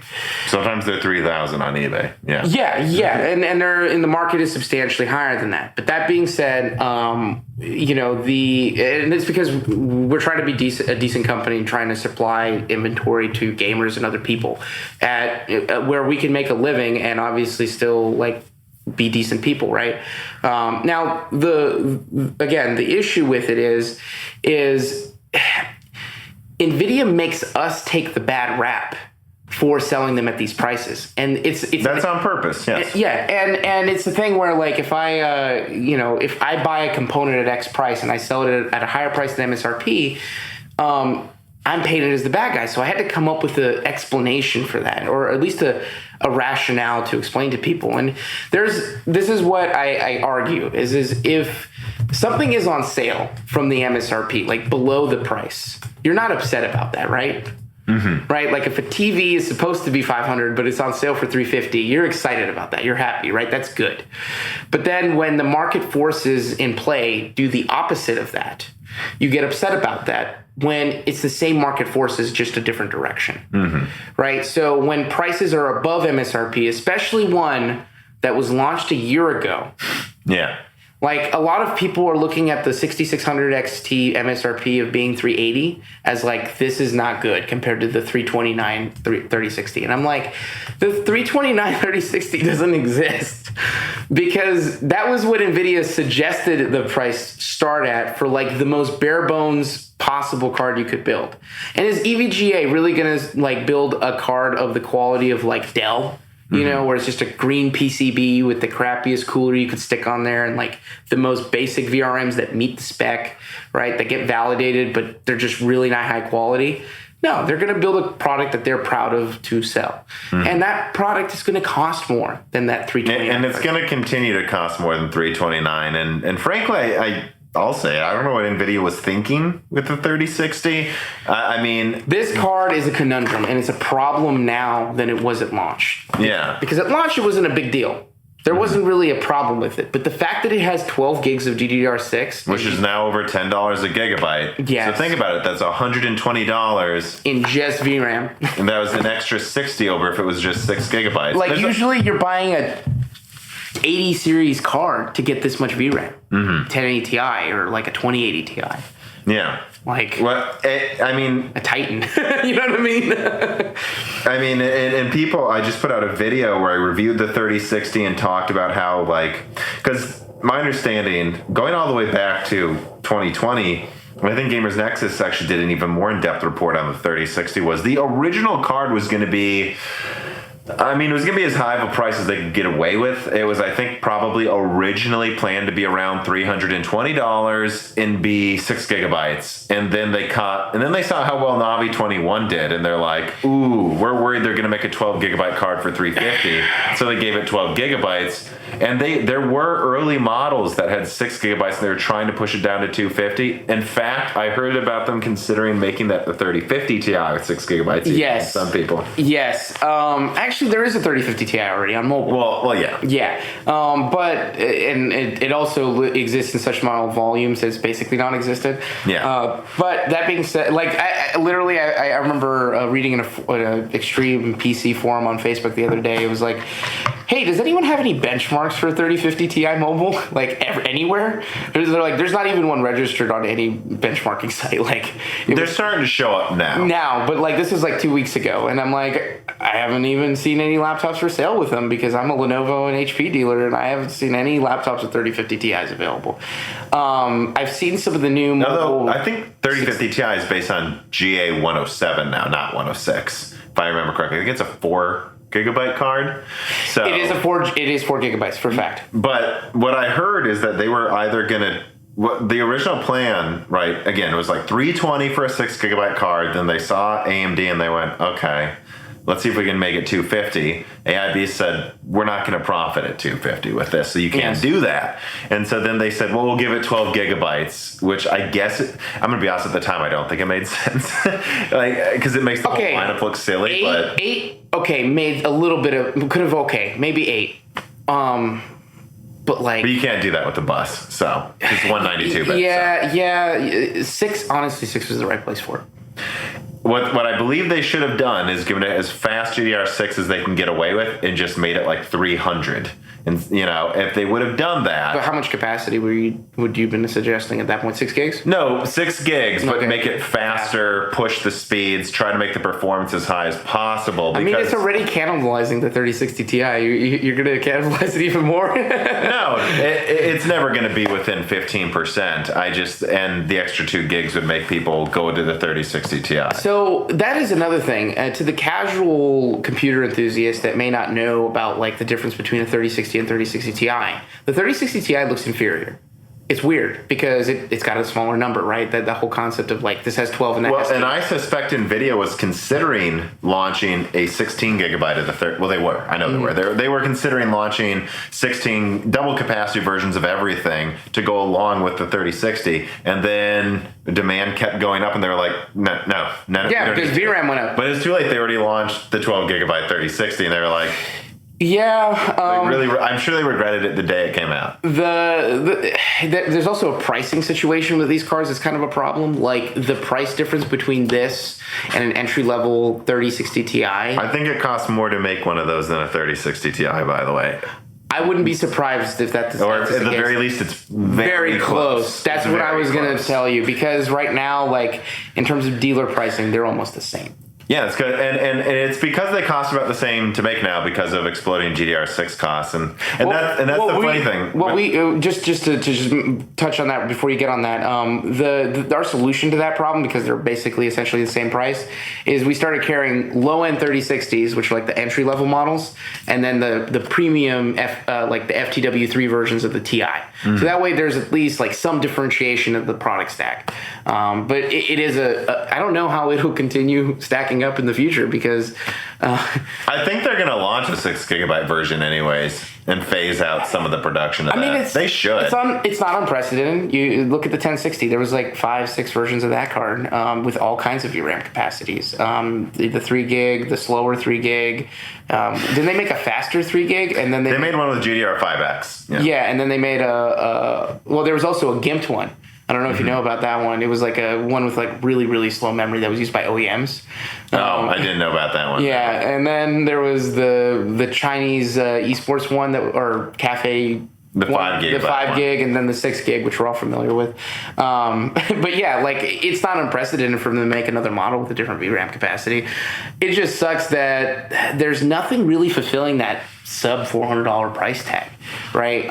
It is. Which I want to jump in then. Okay. I think what people need to understand is, and I said this in my 3060 analysis, like the 60 and my the logical conclusion of the market pricing video, where I said, look, the 6600 XT is priced at $380 because it's competing with the street price of the 3060, not the MSRP. And that 3060 is never going below 400 on average, I don't think. At least not for months now. Probably not until next year. And so the 6600 XT is probably going to be about the same price on the street, and it will be notably stronger. So because I'm a dealer, right? right, there's kind of three different prices for me. There's the dealer price, which is what pricing is negotiated between manufacturer and distribution and myself, right? And then you're looking at street price is like what people are selling things for on eBay or Amazon or Newegg. And you always see on Amazon, Newegg, the pricing will always be higher compared to eBay because they're a more legitimate marketplace. There's higher consumer trust in those platforms. So there will always be at a higher price if there's a seller on there because there's consumer protections that are better than on eBay. And then you'll see like eBay and StockX tend to be very close to each other, right? So the MSRP versus dealer price is the biggest problem for me as a reseller, right? Because, and anyone who's trying to run a business that builds computers right now, because if I look at these products coming out and I'm like, hey, the 6600 XT looks very compelling. Let me buy that. I'm never going to get that as a dealer. That doesn't happen now. If you look at the launch prices of Radeon in general, it's caused huge problems compared to what they're selling for now because everything on Radeon has gone up in price. So like if you look at the product stack on Radeon, you have the 6600 XT at like the 380 price tag. The 67 XT was supposed to compete with the 3060, correct? And then the 3060 Ti competitor was the 6800 non-XT. 6700 non-XT. 3060 Ti to 6700. Yeah. And then you had the 6800 XT competing against the 3080, and then the 6900 XT arguably competing against the 3090. I would say successfully, but I run a 6800 XT in my home rig. I love Radeon. The volume that isn't there. That's one problem with Radeon, and we could talk about that later. But one of the bigger issues with this product stack coming out of Radeon is the pricing looks great on paper. Which, let me stop you there. Bfish writes in, and he says, in the retail market, we were recently seeing Nvidia AIB cards marked up an average of around 50% over MSRP. Well, AIB cards were marked up much more, 100% or more in some cases. Was this true of wholesale units as well? Was there any discussion with AIBs or distributors as to why this was the case? Why are AMD cards being marked up on average so much more percentage-wise? So there's a couple different things that are causing that. There's actually two, primary one. Distributors realized very early on that they could ask whatever the hell they wanted for parts. And that's what I was told last year as well, is that Ampere was pushed to be sold for more as AIB models. And people bought them, and then they said, well, we're going to charge more for AMD, whether AMD wants us to or not, because we can. So at one point, I remember distinctly, and this left a really sour taste in my mouth, I had a distributor call me, and he's like, hey, I got a Zotac 3060 for $780, which Zotac in our tiering is considered lower than like somebody like EVGA or Asus because their componentries only carry a 2-year warranty versus a 3-year warranty, right? So I look like if I'm paying the same price for a 3060 between the two, I'm getting less from Zotac than I do with an EVGA card. Also, EVGA has a more recognized brand in the North American market. So when I'm being offered a 3060 Zotac from Central Distribution for $760, which is over double the original intended MSRP. And this was like the twin edge, the like super basic one that they made. And I had to buy 2 power supplies with it. It was like a slap to my face. And I was like, no. And I just hung up. Yeah. And at the time, I was getting very minimal amounts of inventory. I was in a very large partner. And I just like, there's no way I can ever look a guy in the face and be like, yeah, I need to charge you like $800 or $900 for this card. Yeah. Because I have to factor in the cost of the power supplies. Because they make you buy like crappy power supply units sometimes. And you're like, well, I don't want to buy those power supplies. And you're like, what am I going to do with the second power supply? Say I use the first one in a system build. What do I do with the second one? I just have it as a spare. But then some distributors got really, really bad with it. Like at one point, it was 5-1, where you had to buy 5 power supplies or 5 motherboards to get 1 video card. And in the SI world, that is a way to bankrupt yourself. Because when you're building systems, you have to have components. Yeah. In relative, you can make do if they make you take a PSU. You're probably going to use it in a system. But if you're buying 5, you're just stuck with excess power supplies. And there's about to be a reckoning for the power supply market that's going to happen very shortly, because I literally know so many SIs that have like warehouses of power supplies. At one point, they said they would literally call the distributor, and we would have these conversations because we all work together. But they would tell me, they say, I called them, I said, I'll pay for the power supplies, just keep them. I have no more room for them. Just send me the video card. That's hilarious. Yeah, like buying 5 extra power supplies for the They're like, yeah, I'll just give you the, can I please just pay more for the card? And not have to take the power supplies. Yes. And that was a situation. And then there was another thing where they would do this thing where they would offer way beyond what you would consider for like a normal retail price for components that were exclusive. Like say you had like a white Strix 3090 or something that was very high demand, they would just charge absurd prices, like basically like $100 under scalper prices. And when you're talking about, oh my God, like you don't make any money on well, and distribution is supposed to sell near, like below MSRP, right? Yeah. Like, and that's one thing that I said, the distribution model has to change, and it's starting to change slowly because manufacturers are getting more involved in the distribution chain. Is where you have like say this was MSRP like 1,800 or something like that, and they're selling this to us at hypothetically $15 less than MSRP. What am I supposed to do if they make $15 on an $1,800 investment? That's absurd. Like if you order 10 and one falls off the truck, I'm screwed, right? If one of my employees drops one, or like one of them is faulty and we have to ship it to get RMA'd, like there's the profit, it's gone, right? And so you run into that situation where you're like, okay, well, we can't subsist on this, and so distribution is making their money, and partners are making, or manufacturers are making their money. But the thing is like you have a situation occurring where SIs are like, I have so much crap I can't get rid of, and they factor the price of that stuff into the GPU because they know they can get rid of the GPU, right? And then they'll be like, I got free power supplies if I need them. But the thing is like if you're buying like, let's say $50 power supplies, even if you get the card below MSRP, let's just say up $50 under MSRP, which is a reasonable margin, right? And you buy 5 power supplies, now you have to sell it for at least $200 more. Which is what's happened in a lot of places you're selling. And you're seeing this in system integrators a lot more now. And you're seeing their prices ticking up. Our prices have been ticking up because we have to adjust. We have to be able to, it was funny about this whole business is you don't really make any money doing it. It's such a absurd thing. Like, you're moving like millions of dollars worth of inventory, and you're making like your 10% to be able to like pay all your employees and pay your overhead and everything.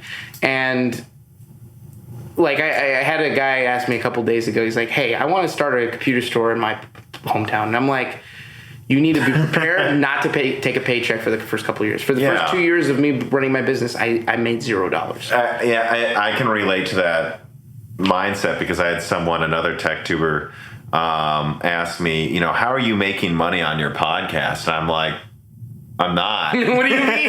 What money? I mean, now I have, like, after years and putting out an episode every week for years. Busting your ass to get there, yes. I'm now making enough money. Yeah. But, like, the idea that I was making all this money and that's why my channel was successful. It's like, no, I did the podcast because I wanted to do a podcast. Yep. That's why I did that in addition to the videos to get more views. Yep. But this is what you were just saying, perfect for this reader mail. A guy in PA 81 asks, sup Tom and welcome Theo. Theo, do distributors set minimum quantity amounts when it comes to ordering GPUs? Also, to the best of your knowledge, where in the food chain do you think the biggest margins are gained on GPU sales for this overpriced current generation? Thanks for the constant consumption of content, Tom. Who do you believe is making the money here? I mean, obviously Nvidia and AMD are making some money, but there's an argument that it's like, oh no, it's the AIBs that are marking it up making the money. Everyone in the chain has to be making money, otherwise they wouldn't be selling the stuff. But the thing is depending on the distributor you're talking to, which I'm not going to name names here because I don't want to piss anyone off. Some of them are making much more money than others. Like the $760 OTAC. When that distributor is making a hell of a lot more money than the one that's selling near or right below MSRP, right? And the distributor that sells 5 power supplies for every 1 GPU is making a hell of a lot more money than the one that sells just the graphics card by itself. Another one that I've heard is companies that are doing their packaging outside of mainland China are making a ton of money right now compared to the others. So that's a 25% difference in tariffs for some of the assembly and parts. So I'm going to give you a very good example, and you can look at pricing and you'll understand it very quickly. There's a specific manufacturer that is cheaper than everybody else, and they make high quality stuff. And there's a reason why. It's because they make their PCBs out of Taiwan instead of out of China. And they also make all the other stuff out of Taiwan, and the tariffs are lower because they already had that production capability there. Instead of doing it out of mainland China, they skirted those by, and as a result of that, they're able to pass those savings on to the consumer, which is reflecting in their pricing. Which is actually very noble of them, frankly. To pass it on at all, because they could just make another 25% or something. And they could also be the same price as literally everyone else. So that is one of the reasons I'm really happy with them as a company, is because of that. And they're willing to work with people like myself. Like one of the things that we check, one of the boxes, is that we're a brick and mortar store, which is a big thing that distribution is now realizing they need desperately. The beauty of an online market is it's a great equalizer. If everybody is selling online and all they're selling is the product, everybody is just doing the same thing. And it's just who happens to have inventory at the cheapest price at that given moment, which causes price demand to come down. What they don't want that to happen, right, in the market, any manufacturer don't want that to happen, because they make more money that way. They want partners like myself to add value to their products. They want exposure. They want their products to be suggested to customers. Believe it or not, Best Buy is a value-added reseller. Arguably, the value they add is maybe not as much as somebody like Micro Center, right? When you walk into Micro Center, you have a much better conversation with the guy there than you probably do with someone at Best Buy. So one thing is with value-added resellers is that you have the ability to add value to the manufacturer's brand, right? If a customer comes to my store and they're like, hey, I really need to do X, and this is my budget to do X, right? I can look and be like, okay, well, in your budget, the 3060 is going to be your best price. And since you're doing some video editing, it's going to, with the extra VRAM, it'll be good if you're trying to do some high resolution video editing, right? And then that conversation is value added that the manufacturer did not have to do anything to do, but now their product is suggested because it's superior, okay? On the flips, or that advice to be able to narrow down the information. Maybe a customer that might not buy, but as a result of your advice is now able to make an informed decision and purchase, is another sale generated for the manufacturer, and they didn't have to do it. It's very hard to make that like tangible. Oh, I see. Yeah. So that value added is important, and it's really hard to do that when the listing is just an Amazon listing or an eBay listing. There is no value added. It's just the thing is sold. And yeah, it was sold before they went to the website. They went there to get something they already knew they wanted to buy, probably. Yes, they were already looking for it, or they're like, oh, that's the price, okay, I'm buying it, or oh, it's a decent price, let me go ahead and buy it. And a lot of people, especially with Amazon, just instant buy things based on availability. As long as it's available Prime 2-day, it's like the best impulse buy in the world system in terms of people who are bad at impulse buying. But manufacturers want these types of companies, and one reason we've flourished with different manufacturers is because we add that value. We do like I offer MSI to make a Godzilla computer and film it and give them that stuff. Like I have Asus's Strix logo painted inside my store, shooting laser beams at Corsair's pirate ship, like in my store on the wall with airbrush paints and like with UV reactive lights. And they like included that in their QBR, their quarterly like Asus review that they go over, and guys are talking about like what accounts they're trying to grow. That type of stuff is not something you can get just anywhere. And so that value is something that they value. And so when they have the choice between selling to a guy that sells only online and does nothing else, and doesn't even build systems, or a miner that will buy the system or buy the cards, use them for several years, never talk to them again, then dump them on the market and devalue the components in massive waves, and maybe have issues with those cards that they now have to warranty, right? Because maybe he doesn't know what he's doing. He doesn't know how to undervolt or whatever, right? They really rather sell to a system integrator who's also and can handle all that for them and stuff. And handle all that. Be a point of RMA. Do all like you can come into my store and RMA any component as long as it's under warranty still. If you have your purchase invoice from Best Buy, I'll handle the RMA for you. I don't care as long as it's a partner company, right? It's a card that you purchased under warranty. You can bring it in. If you don't know how to fill out all the paperwork and figure out what's wrong with it, right? We can handle that for you. That is a value that like no one could pay for, right? It would be hard to quantify.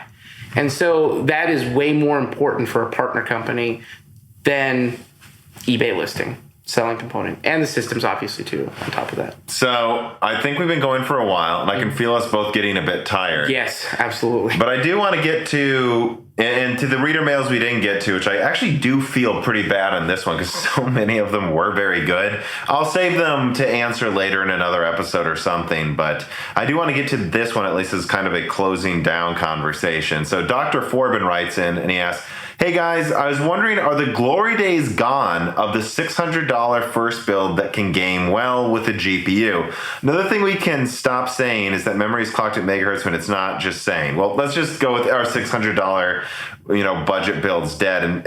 And you saw the notes and you commented on it. I want to like put this in perspective that well, there's been better and worse eras when it comes to building a budget PC. I think that we do need to be fair that at the 360 and PS3 beginning of that gen, those consoles were pretty competitive for the price. Granted, 360 didn't work for the first 2 years, but so there's a reason it was so cheap. And the PS3, I mean, there was some, it wasn't that clear cut, but I mean, that was a good time to do it. But near the end of that gen, they kept selling the same consoles for like $300 and over and over, and you could start building PCs that were like quadruple the performance for a little more money.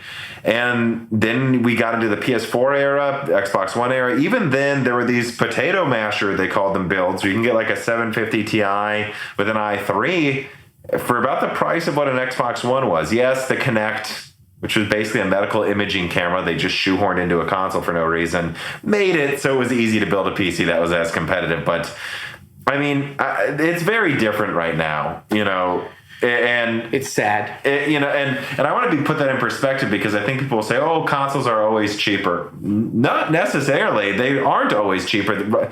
I think right now to build a PS5, you need to spend $1,200 and you don't get a Blu-ray player, So that is. Are we going back to those days ever? I think three things would have to happen for that to occur, and they're quick. The easiest way to look at it is you would need a very powerful APU to come out. One of those. Sure. Something that is like the level of and the 5600G is probably a really good example of that, but it's not quite there. It's a little bit. It's 8 compute units, man. It's not very strong. Yeah, if they could get the GPUs a little better, the consoles back then were arguably running underpowered compared to their PC counterparts, right? But the PS4 is also cheap and came with a Blu-ray player.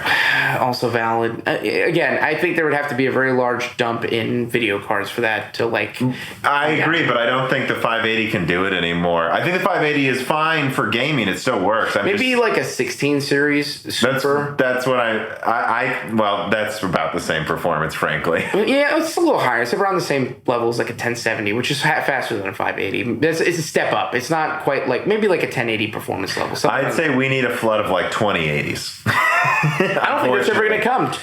20 series was made in such a low volume compared to Pascal and Ampere that it's not going to the demand was just so much lower for 20 series. Well, and I don't want to be a downer here, but I want to put things in perspective. The PS4's graphics card was basically a slightly cut down 7870, but it actually had double the ROPs. Double the asynchronous compute units. Plus the optimization that occurs. And more bandwidth. It was actually sort of a 7970, 7870 hybrid design, but really closer to a 7870 in performance. And the optimization. Yeah, and the PS5, I mean, it's 6700 XT. I mean, it doesn't have infinity cache, but it has double the bandwidth. It's 256. Well, not double the bandwidth. The new consoles are really giving budget PC gaming a real run for their money. Now, just the PS5 is a 3060 Ti in performance. It'd be my estimate. I would be surprised if modding consoles didn't come back. That was a very popular thing in the 360 era, and to be able to run like standard operating, it's Ryzen hardware. Maybe you can graphics. do it, yeah. Like mod chips were a very common thing back in the day for like 360s and Xbox Ones, because people would take the hardware and they're like, I want to run Linux and load a bunch of ROMs, and now they have done that with the Series S and stuff, I believe. Yeah, so I wouldn't be surprised if this this current generation of consoles has a huge mod scene pop up as a result of the need for budget gaming on PC. Like go buy the Xbox or whatever, or the PlayStation, bring it home, go order that mod chip, get it put in or put it in yourself, and install Windows. Because hardware-wise, with the exception of like a few of the specific chips on the board, you could probably virtualize Windows inside of Linux and it would work. I mean, to be honest, I'm somewhat surprised the Series, well, either of them, S or X, doesn't support Windows. I think that's just such a no-brainer. Like, what was it? I was talking to Colin Moriarty about it. And it's not like you can't get the same games on both now. Literally. Oh, I know. Like, there's no reason to open But think of how good the marketing would be. Like he said, it could be like a back-to-school ad for the Series X. Mm-hmm. And you have the kid playing video games, then when he hears his mom coming, he switches it to Microsoft Word and like this marketing writes itself. Yeah, like literally. It's back to school. Literally writes itself. That is hilarious. But so when it comes to pure gaming components, the only thing that I can think of that would save this is and this has happened before, but I feel like these companies are more savvy now to not let this happen as easily, is if they do overproduce components, if they do just make Ampere and RDNA 2 out the yin-yang for months, and then they make too many, and then that crashes at the same time Intel launches graphics cards. That's the only thing I can see happening. I have a hypothetical that would work because Nvidia learned from AMD's mistake with the RX 580, where they had so many of them made for mining that when the mining bubble collapsed, nobody bought a brand new RX 580 for like 6 months. Mm-hmm. Everybody bought used mining cards. Yeah, they're $100, man. Like, why? The 290X was the worst one. I bought an RX 580 from Hong Kong for $65. It's funny in hindsight. I sent it to Steve from Hardware Unboxed. He did a review of it. It was the Predeon RX 580. Yeah, I've seen that. Yeah, and it had ATI stickers on it. It was kind of crazy. It was made by Yeston or something like that. I don't know why it was badged that way. But anyway, the point is you would need Nvidia to make a massive mistake. Yeah. Not learning from AMD's folly with the 5. And I don't think AMD's making these mistakes anymore. Oh, no. Either. That's why they locked out mining the way they did. Because they just don't want to even deal with it. Mm-hmm. They're very much, they're like, we don't even care. Mm-hmm. And on the flip side of that, Nvidia would also, you would need the bubble to collapse. You would need the mining market to completely dump. You would need like the entire cryptocurrency market. Which I don't see it completely collapsing. It won't. Even if it was outlawed, you would still have it go underground. It would still run. I mean, it's not going to be outlawed too. You have states, in fact, doing tax cuts on miners because they want to attract miners to their state right now. So I don't really see. Yeah, I'm saying hypothetically in like a world where you could do anything, even if you outlawed it, it still wouldn't kill the demand for at least mining capable stuff. And it wouldn't right now, at least at the current profitabilities, it's still so much more profitable to make the stuff or to mine the stuff than it is to buy at even above MSRP prices, right? If you're a miner and you're like, I can make my money back in 6 months, it's still very enticing. Even 9 months. And at the same time, too, you have gamers just willing to buy these products for that much money. So I don't think all of them are, though. I think there's like a third of the market is just waiting, hoping something gets better. Mm-hmm. But I don't know. To me, it kind of sounds like you're saying, though, you just kind of think the $600 budget build's gone. If you're willing to look at a lot of used GPUs and the market calms down, you get enough used GPUs below. And the thing is, like, if you're looking at what a 750 Ti i3 combo, when that combo was popular in like 2014, 2015, the 9 series was already out at that point, right? The 9 series was already in use. So arguably, saying that you can't use an older gen's component, right? But the 750 Ti was Maxwell based. It was practically part of the 9 series. Yeah, but it was just so low power, man. I mean, you know what it really did well? It played 60 FPS in like 90% of titles at the time. And that's what was the beauty of the 750 Ti. It also didn't it require 6-pin power connectors. It could run off the board. And that means you could take an old Optiplex that you bought from like a government refurb sale and just stuff it in there. Boom, you got a budget gaming PC. Like, done. You don't even have to do anything. It's already got, 8 gigs of RAM and an i5, from 3rd gen or something. And then you throw in the 750 Ti and now you got a gaming PC. That era might be dead. Yeah. Especially because OEMs have gotten smart about it. They're like, oh, people will buy up those old government computers and just make them into gaming computers. And so it might be. I hope it's not. I'm the guy who builds new systems. I don't want it to be that. I want people to, because a lot of people get into PC gaming because they can do that. I mean, yeah, the way I see the market going is either people scrapping for the cheapest stuff. And I mean 5-year-old Xeons for $20, that type of stuff. Yep. Or going to the high end. And I just think that's kind of where it's going to go. You're going to have people with old stuff because that's what they have, and so that's what they're going to game on for PC because it has a huge library of games to play. Or they're going to go super high end. I think this mid-range is... I think also driver support being dropped for certain generations is going to drive replacement faster. Oh, yeah, that's one way they can try to force them to upgrade to the newest cheap thing. And there will be I believe there will be sub $300 cards every now and then. The analogy I made recently on Broken Silicon was, I think you're going to want to compare the $300 market, the below 300, to what used to be the below 100. So 10 years ago, AMD and Nvidia wouldn't always make a 6670, a $80 card, but they would every few gens.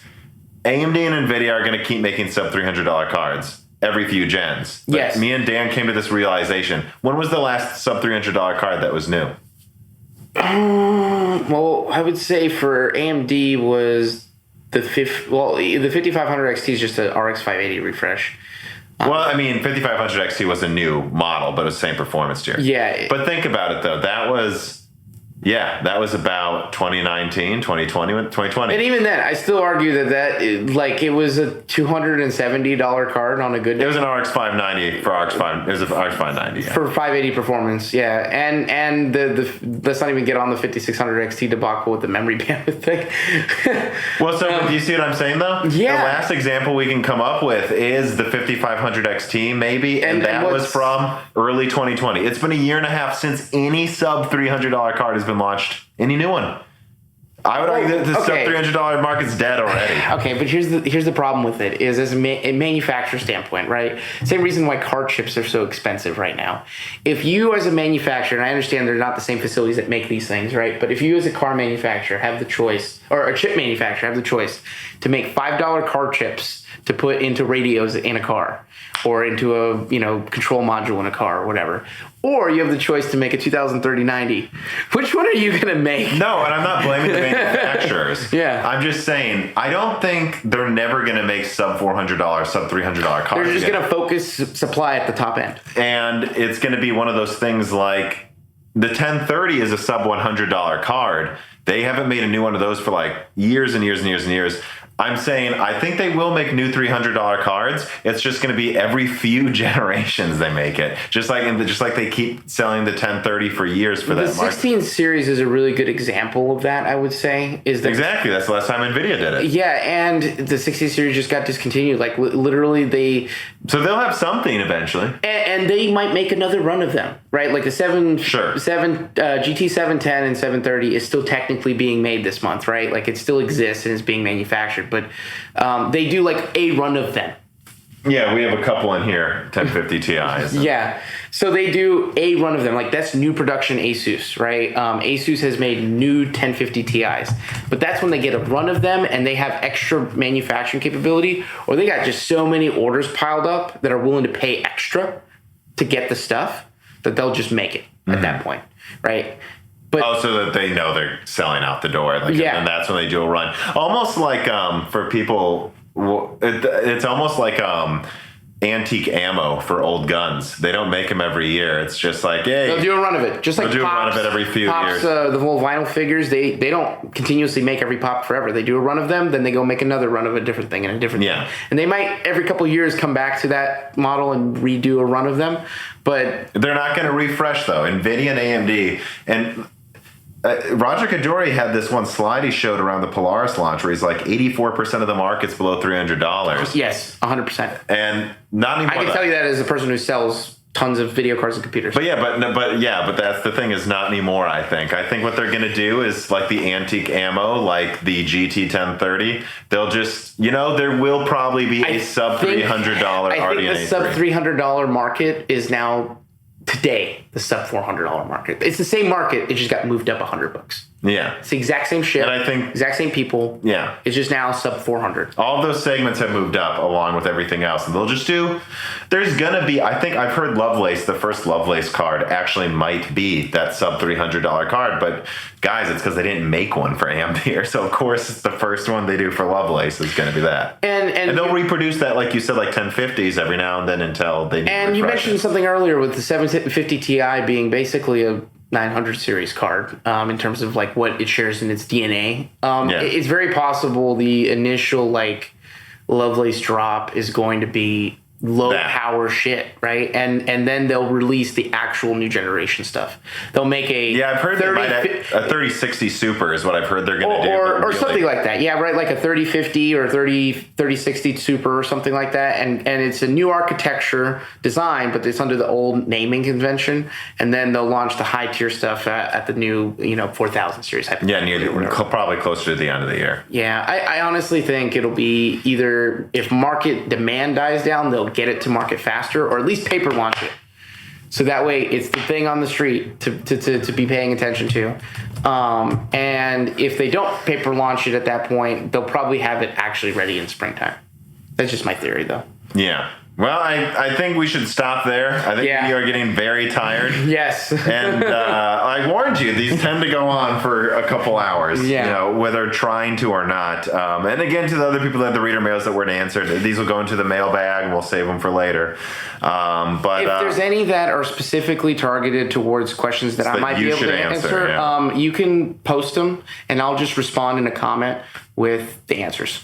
Yeah, or I'll just email them to you or something. Yeah, and you can include them in your video or something, whatever you want. You know what I could even do? I could just, I've talked to you a lot. I could answer what I think you're going to say, and then you tell me where I'm wrong, and then you can add in a paragraph. Yeah, absolutely. Easy. Done. Yeah. All right, well, thanks for everybody for listening, and thank you for joining us. Absolutely. Thanks, Tom. This podcast was brought to you by the YouTube channel and website Moore's Law is Dead. Moore's Law is Dead and Broken Silicon are trademarks of their creator, Tom. That guy is me, and I am indeed the creator, editor, writer, and showrunner of Moore's Law is Dead podcasts, videos, articles, and other media. However, I don't do this alone. Moore's Law is Dead is a team with Broken Silicon co-hosted by my brother, Dan, audio editing by Gerard Cortez, and special assistance by Carbon Cry. Find all of our information, including the information of sponsors you can support, at www.mooreslawsdead.com. If you would like to send fan mail or hardware to us, please mail parcels to Moore's Law is Dead at P.O. Box 60632 in Nashville, Tennessee,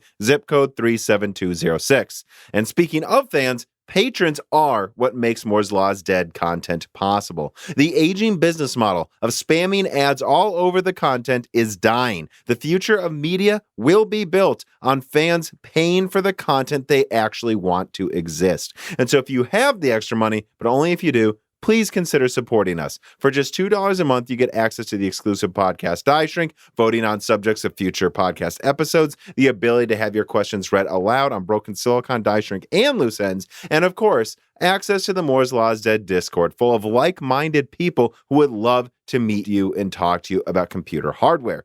I am one of them. Additionally, higher tiers get access to ad-free episodes of Broken Silicon, the entire back catalog of Flyover States podcasts and other projects Moore's Law is Dead has done, and thanks in the credits of videos and other perks as well. And hey, if you can't afford to support us, please do share Moore's Law is Dead videos and podcasts with friends and family on social media, Reddit, and forums. And give Broken Silicon a 5-star review on Apple Podcast or your preferred podcast app. All of this really does help so much.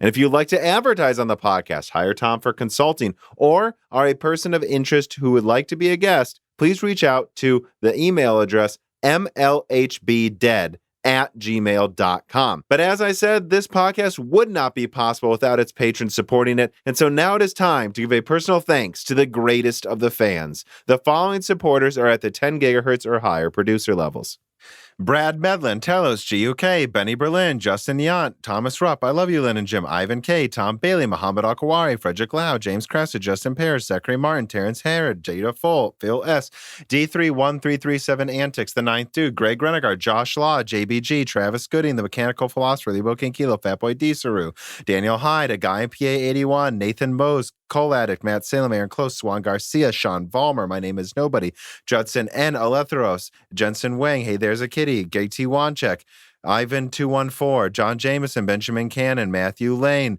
Mark Raidmaker, Jan Rauner, Chris Licata, Michael McGee, Allie Robertson, Eric Jackson, Jonathan, Patrick Groh, Evan Diggle, Dominique Cox, Stefan, Original Ross, Dick Dickler, Joaquim Hagen, Total Silo, Sol Connor, Michael Acosta, Andrew S. Blake, Aaron Keith, Gregory S. Acker, Endless Logins, Tom Sen Filippo, Justice Brennan, Zutsu Taylor, Trevor Power, Stu Elenia, Nanya, Daniel Nishbal, Franco Frederic, Dan Galanowski, Alex Carastillo, Dark Rain 2049, Leighton Perry, Joseph Kerriman, Carlos Valdez, Carnivore Bear, Donovan Russell, Zaber Ziver, Zlicky, Martin Porshegi, David Cowden, Ricky Tan, Hulam, Patrick J.S., Justin Staples, Freddie Canos Jr., Stephen Coates, Kiwi Phil, DeHuhu, Sarah Light, Anthony Gareffa, Matthew Griffin, Eddie Del Castillo, Joseph Loria, Loris Correa, Deke, Cheesy Ramen, Raul Abaneni, Tim Robbins, Jake 223, Brian Riggleman, Justin Gower, Caillou, Mark Kelly, Dave McCoy, Valco Malev, Gabe Langner, Ronnie, Morton Svensson, Michael Deaton, Thomas Summers, Maurice Courtois, Wesley Sager, Scott Ref Schneider, Mai Sharona, Y Truey, Roman, William W. Draper, Air Rats, Wakir Khan, Henry Zhang, Stephen Hart, Christopher A. Butler, Greg, Peter Moore, SS, Justin Thomas, Sam Miller, Sami Malas, Kevin Chen, Shakir, Nick Rakin, Holden Mobley, Matthew Lazier, Arpit Sharma, Mead and Pork, Jimmy NG, Mads Beachhorn, Benjamin Oshley, C. Jits, Shield TV Couteau, Dame P, John Wissink, Sam Vensel, Mark Mitchell, Brucha, Jeremy So, James Anderson, Jesse Jess Kowiak, Ian Clifford, Tyler Lindley, MJB1, Amiable Chief, Mitchell Pell, Gordon Freeman, Garanadin, Aaron, and of course, thank you to Sahara for the music.